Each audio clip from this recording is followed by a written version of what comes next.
Yeah, the Vaquero presence in South Texas has been here since the era of Nuevo Santander, which was the late 1740s. And the Vaquero has evolved from the Spanish Vaquero to the Mexican Vaquero to the Anglo-Tejano Vaquero to the sometimes Hollywood Vaquero that we see. In reality, the Vaquero tradition is a very rich one. They were part of the hierarchy on the rancho, which was the major institution for families, and it was a livestock business. And so the Vaquero, in his original state, was a person that not only served to bring in the cattle, brand the cattle, make the fences, right, but also to sometimes protect the rancho. He held a very high, was held in very high esteem among the people of the borderlands.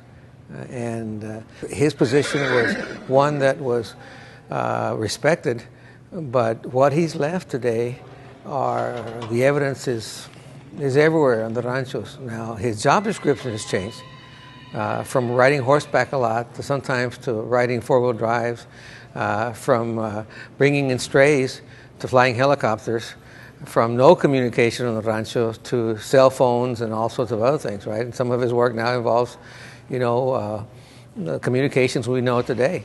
But the essence of the Vaquero, the respect for the land, the respect for the people who work there, and the respect for the work ethic, I think all in all still remains.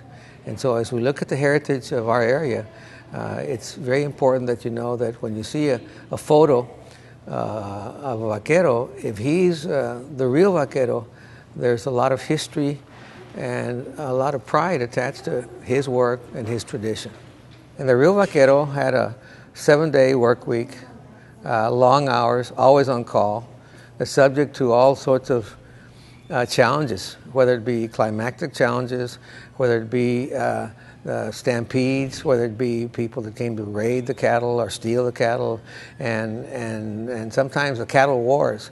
So he was an essential element of not only the ranchos here, but later on in the long drives when they began in South Texas in the 1860s during the Civil War. And of those vaqueros, the population consisted of probably 50% Anglo-Americans that were ex-Civil War veterans, 25% ex-slaves or free blacks, and 25% Mexicanos or Tejanos. And that was the cowboy population that existed in the long drives. And of course, the long drives had a short history, but a very important history from the 1860s to the late 1880s.